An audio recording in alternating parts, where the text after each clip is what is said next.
ஏன் இப்படிலாம் சுற்றி வலிச்சு கேட்குறீங்க? விஜய், தேமுதிக இவங்க 2 பேர் தான் வெளியே இருக்கிறாங்க. கன்ஃபார்மாக வருவாங்கங்கிறது தான் என்னுடைய நம்பிக்கை. தமிழகத்தில் பாஜக உள்ள வந்துரும் அப்படின்னு சொன்ன அந்த வாய்க்கு நாம சர்க்கரையை போடணும். ஏன்னா வந்துருச்சு, பிக் வே வந்துருச்சு. நீங்க கேட்டீங்களே அன்புமணி அவர்கள் இபிஎஸ் திட்டாதது இல்லைன்னு. அவர் என்டிஏல இணையலங்க, நேரடியா இபிஎஸ் அவர்களோட இணைஞ்சாரு. உண்மையை சொல்லட்டுமா, பாஜகவுக்கு 5 மாநில தேர்தல் வருது. இந்தியா முழுக்க முக்கியமான மாநிலங்கள் எல்லாத்துலேயும், தென்னிந்தியாவை தவிர முக்கியமான மாநிலங்கள் எல்லாத்தையும் பாஜக ஆட்சியிலும் இருக்குது. ஊறுபட்ட வேலை இருக்குது. அவங்க இந்த அளவுக்கு யோசித்து இவ்வளோ முக்கியத்துவம் கொடுத்து பிளான் பண்ணி தமிழகத்தில் செயல்படலைங்க. கடந்த 6 மாதங்களாக பாஜகவுடைய செயல்பாடு கொஞ்சம் பத்தலைன்றீங்களா? கண்டிப்பாக பத்தலை. இடிக்கோ சிபிஎஃப்சிக்கோ டெய்லி போய் உட்காந்து அழுத்தம் கொடுக்குற அந்த லெவல்லாம் பாஜக இல்லைம்மா, தேசிய கட்சி. இதுதான் அவங்களுடைய ஒரே இதுவா? தமிழ்நாட்டில் 1 மாதம் முன்னாடி இருந்த என்டிஏக்கும் இப்போ இருக்கிற என்டிஏக்கும் பெரிய வித்தியாசம் இருக்கு. பிணக்கோட போனவங்க, கருத்து வேறுபாடோட போனவங்கள அவங்க 2 பேரையும் ஒருத்தர் புகழ்ற அளவுக்கு கொண்டு வந்து வச்சிருக்கிறாங்க.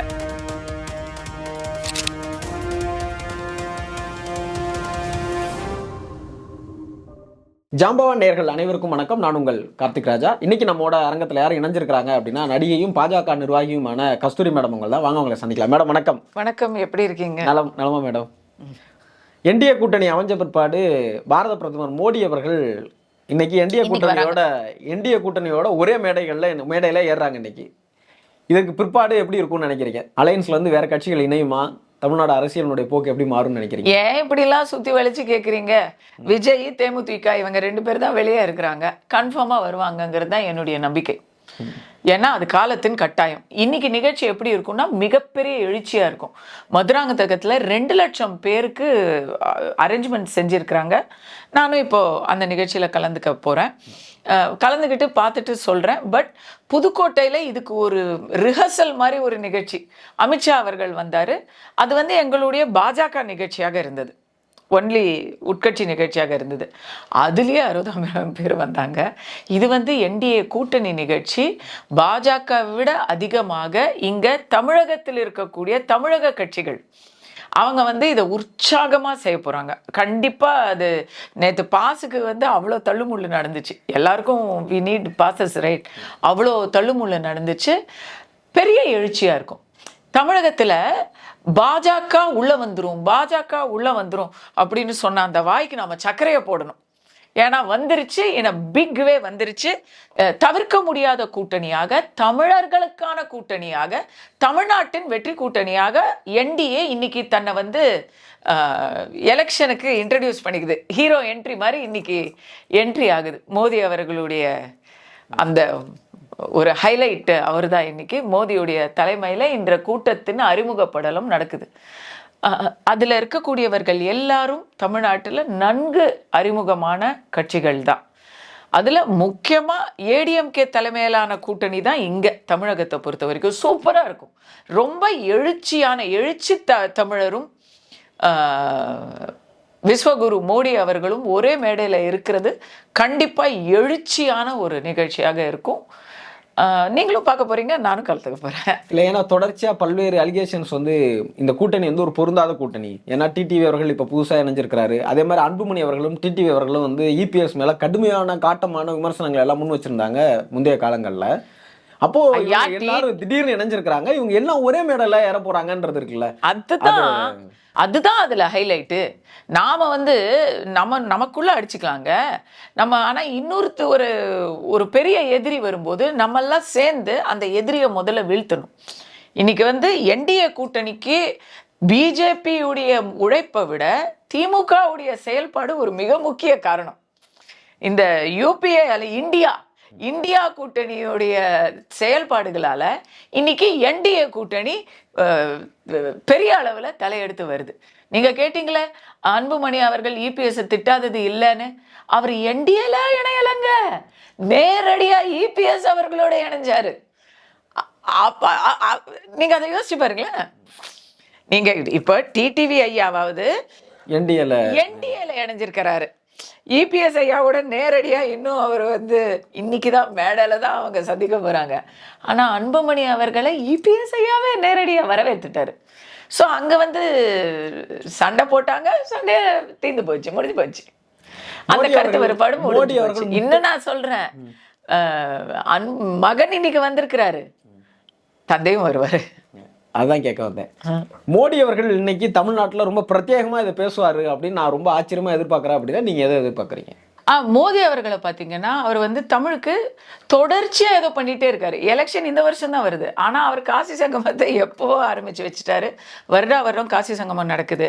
செங்கோல் பார்லிமெண்ட்ல செங்கோலை அறிமுகப்படுத்தினது. இப்படி தமிழ் வரலாறை வந்து அவர் வந்து இந்தியா அளவில் இந்தியர்களுக்கெல்லாம் சொல்லி காமிச்சிக்கிட்டு இருக்கிறார். தமிழகத்துல மட்டும் வந்து இங்க மட்டும் அந்த விளம்பரத்தை பண்ணலங்க. அவர் என்ன லாபம் சொல்லுங்க? செங்கோலை அங்க வைக்கிறதுனால, தமிழ்நாட்டுடைய வரலாறை பெருமைப்படுத்துறதுனால அவருக்கு என்ன லாபம்? இல்லை, ஆனால் கீழடியை ஒத்துக்க மாட்டேங்கிறாங்கன்னு சொல்லி தொடர்ச்சியா ஒரு விமர்சனம் வந்துட்டே இருக்கு. இது நான் இங்க பாருங்க, திமுக பொய்க்கெல்லாம் வந்து நான் வந்து பதில் சொல்லிக்கிட்டு இருக்க முடியாது. அகழ்வாராய்ச்சி எப்படி திமுகவினுடைய பொய்யா மாறும்? இல்ல அவங்க வந்து இதை ஒத்துக்க மறுக்கிறாங்க அப்படிங்கறது எல்லாம் வந்து நான் பொய்யா தான் பாக்குறேன். கீழடிய பொய்ன்னு நான் சொல்லலை. திமுகவுடைய பொய் பிரச்சாரங்களுக்கு என்னால் பதில் சொல்ல முடியாது. எனக்கு அதுக்கு தெம்பில்லை. என் தோல்வியை நான் ஒப்புத்துக்கிறேன், சரிங்களா? ஏன்னா அவங்க விதவிதமாக பொய் சொல்கிறாங்க. கீழடிக்கு மட்டுமா பொய் சொன்னாங்க? நவோதயாக்கு சொல்லலை? வாய திறந்தா பொய் சொல்லலை. நவோதயா பொய் சொல்லலை. அது என்ன, பாப்பானுக்கும் SC/STக்கும் மட்டும்தான் அங்கே வந்து அட்மிஷன். அதாவது இவங்க மெஜாரிட்டி ஓட்டர்ஸு BC MBC கேட்டகரியில் தான் வருவாங்க. எந்த ஒரு மாநில, தமிழ்நாட்டிலையும் அப்படிதான். ஸோ உடனே அவன் மெஜாரிட்டி நம்ம எல்லாருக்கும் அப்படி. பெரியார் வந்து அப்படிதான் பேசியிருக்கிறாரு.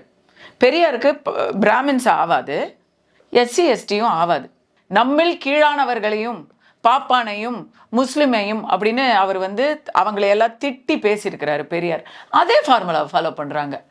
மேலே ஒருத்தங்களை கட் பண்ணுறது, கீழே ஒருத்தங்களை கட் பண்ணுறது. என்ன, நாம மேலே கீழே பார்க்கறது இல்லை, திமுக பார்க்குது. நவோதயா ஸ்கூல்ல அட்மிஷன் இல்லை, ரிசர்வேஷன் இருக்கு. என்ன பைத்தியகாரத்தனமா பேசிட்டு இருக்கிறாங்க. அவ்வளவு காண்டு பாஜக மேல எதையாவது ஒரு பொய் சொல்லணும்னு. கீழடி அகழ்வாராய்ச்சியை பாஜக மோடி சொன்னாரா? ஏத்துக்க மாட்டோம்னு சொன்னாரா? யார் சொன்னாங்க? ஒன்றிய அரசாங்கம் சொல்லுது மேடம். ஒன்றிய அரசாங்கம் சொல்லுது. எங்க மறுபடி சொல்றேன், அரசுல வந்து பல தரப்பினரும் சேர்ந்திருப்பாங்க. அரசு வேறு கட்சி வேறுன்னு திமுகவுக்கு தெரியாதா? அரசு ப்ரொசீஜர்ல சிலதெல்லாம் இருக்கும். ஆர்கியாலஜிக்கல்னா அதுல அந்த ஆர்கியாலஜி டிபார்ட்மெண்ட்ல 1000 ப்ரொசீஜர் இருக்கும். அதுல ஒரே ஒரு கேள்வி கேட்டாலே நீ ஒப்புத்துக்க மாட்டேங்கிற, கேள்விக்கு பதில் சொல்லுங்க, ஆதாரம் கொடுங்க. நான் கீழடியே ரொம்ப பெருமையா நினைக்கிறேன்.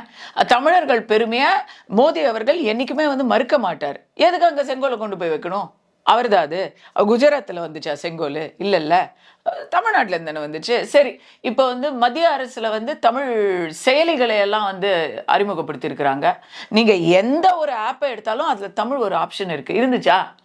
இந்தியா கூட்டணியில் தானே இவங்க இருக்கிறாங்க. முன்னாடி இருந்துச்சா? 5 வருஷம் முன்னாடி இருந்துச்சா? 10 வருஷம் முன்னாடி இருந்துச்சா? யூபிஏவுடைய இது இவங்களே ஆல்மோஸ்ட் 8 இயர்ஸ் ஆயிடுச்சு. அதுக்கு முன்னாடி தமிழ் செயலி இருந்ததா?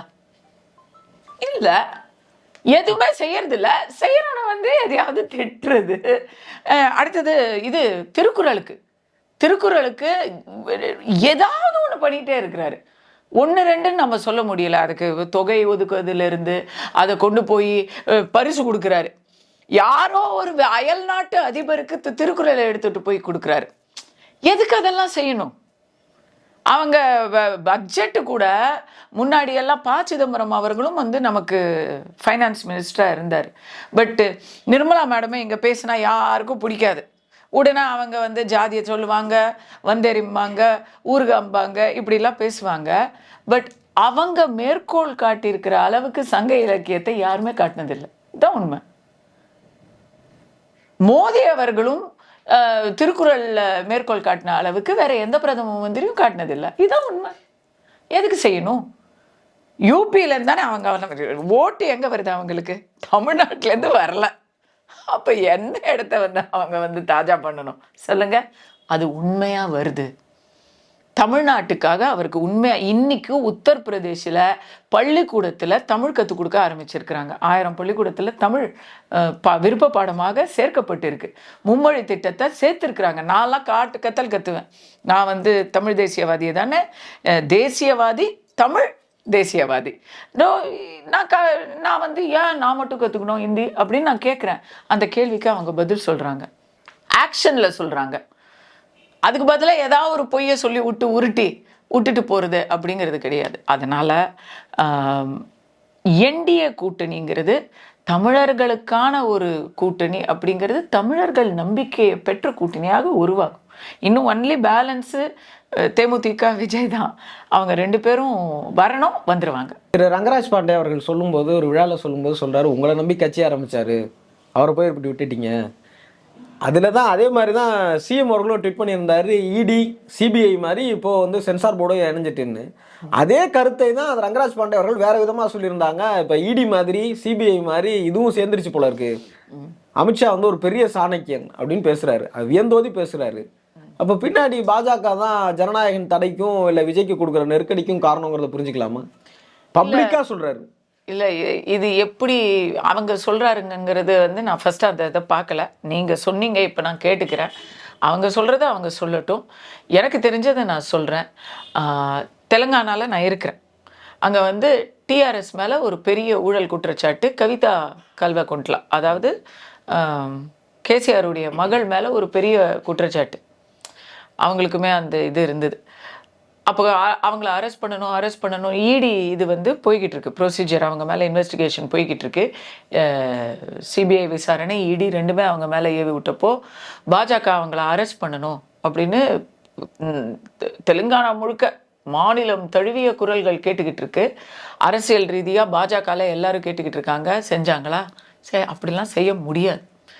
பாஜக அங்கே தோல்வியை, தேர்தலில் அசம்பிளி எலெக்ஷனில் தோல்வியை தழுவியதுக்கு காரணமே இது இதுவும் அதில் ஒரு முக்கிய காரணம்.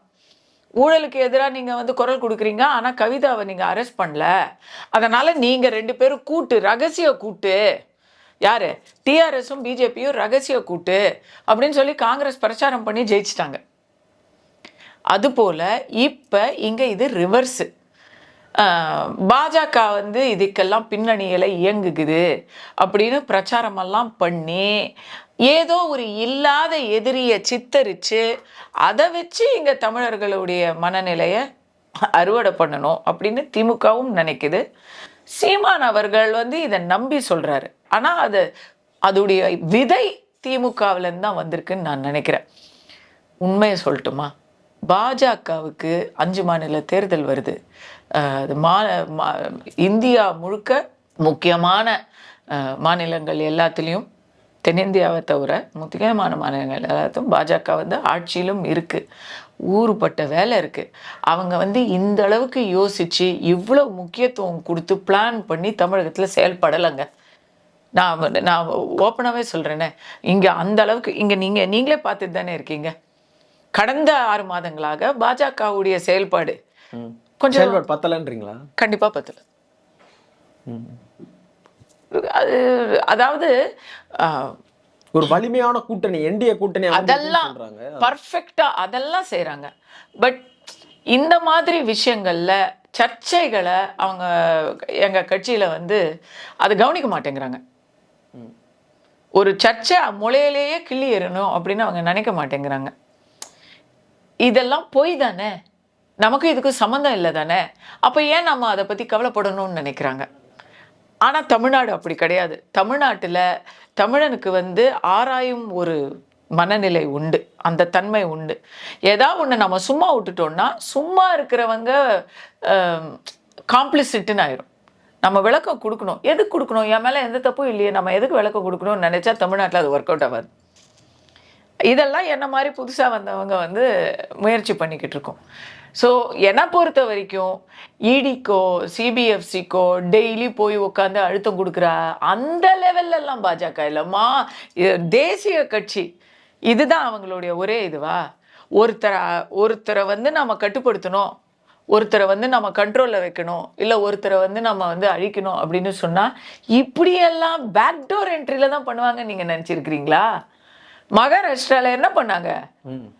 நேரடியா தாங்க இது, இந்த பின்னாடி போயே கிடையாது.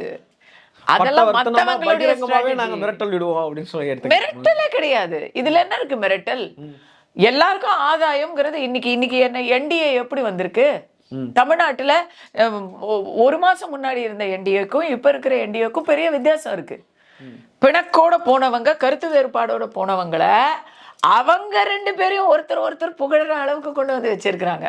அதுக்கு பின்னாடி எந்த விதமான திரைமறைவிற்கு பின்னால் எந்த விதமான வேலையும் பாஜக செய்யல. திரைமறைவே இல்லைங்க. அவங்க இதுல ரகசியம் என்னங்க இருக்கு? நெகோசியேஷன் பண்றதுங்கிறது எல்லாரும் பண்ற ஒரு விஷயம். அந்த நெகோசியேஷன்ல வேண்டா வெறுப்பா ஒருத்தங்க வந்து மூஞ்ச தூக்கிக்கிட்டு வரத்துக்கும் 2 பேரும் சந்தோஷமா வரத்துக்கும் பெரிய வித்தியாசம் இருக்கு. அது பாஜகவுடைய வெற்றி இல்லையா? அது கண்டிப்பா அதிமுக போய் டிடிவி தினகரனோட நெகோசியேட் பண்ணல. இல்ல, பாஜக தானே அந்த நெகோசியேஷனை பண்ணியிருக்காங்க. அதை நீங்க ஏன் ஒரு வெற்றிகரமான சுமூகமான தீர்வு அப்படின்னு ஏன் நீங்க யோசிக்க மாட்டேங்கிறீங்க? யாரையும் மிரட்டி கூட்டிகிட்டே வர முடியாதுங்க. இப்போ விஜய் அவர்களே நீங்க சொல்றீங்க எப்படியாச்சும் அவரை அமுக்கி கூட்டிட்டு வராங்கன்னா, அவர் தான் வந்து என் படமே இல்லை எப்படியோ போட்டோம் அப்படின்னு தானே சொல்லியிருக்காரு. என்னைக்காச்சும் அந்த படத்துக்காக அவர் டெல்லிக்கு போனாரா? அவர் சிபிஐ விசாரணைக்கு மட்டும்தானே அவர் போயிருக்காரு. அவரே அதை பத்தி கவலைப்பட்ட மாதிரி தெரியலையே. நீங்க இந்த தியரியெல்லாம் சொல்றீங்க, இருக்கிற முக்கியமான விஷயத்த கேட்க மாட்டேங்கிறீங்களே. 1. 2வது, சரியா நான் மிரட்டி கட்டாய கல்யாணமே பண்றேன்னு வச்சுக்கோங்களேன், தேர்தல் முடிஞ்ச உடனே கட்டிக்கிட்டு போகாதா? நாளைக்கு வந்து ஒருத்தர் ஃபோர்ஸ் பண்ணி ஒருத்தர் கூட்டணிக்கு கூப்பிட்டு அவருக்கு வந்து கொடுக்கணுமா இல்லையா? அவர் என்ன வெறுமனையா வருவார்? விஜய் அவர்கள் வந்தா அவருக்கு கணிசமான தொகுதிகளை நீங்க கொடுக்கணும். அப்போ அவர் சந்தோஷமா வந்தாதான் அந்த கூட்டணியில அவர் தொடர்வார். நாளைக்கு அவர் அந்த கணிசமான தொகுதிகளில் எத்தனை தொகுதிகள் ஜெயிக்கிறாரோ அதோட சேர்ந்து அவர் பாட்டுக்கு போயிட்டாருன்னா தேர்தலுக்கு அப்புறம் பண்ணலாம் இல்லை? முடியும் இல்லை? அதை யாருக்காவது விரும்புவாங்களா? அப்போ திருப்பி புதுசா ஏதாவது மிரட்டல் யோசிச்சுட்டு இருக்க முடியுமா? எப்படி பண்ணுவீங்க? ஜெயிச்சவங்களை எப்படி மிரட்ட முடியும்? ஸோ இதெல்லாம் வந்து நான்சென்ஸ் தியரிஸ். பொலிட்டிக்கலி இந்த மாதிரி யாரும் பேச மாட்டாங்க. மீடியாவில் மீச வச்ச பத்திரிகையில் வேணா பேசலாம். அரங்கத்திற்கு வந்து பல்வேறு கேள்விகளுக்கு பதில் சொல்லியிருக்கிறீங்க. உங்களோட நேரத்திற்கும் கருத்துக்களுக்கும் நன்றி.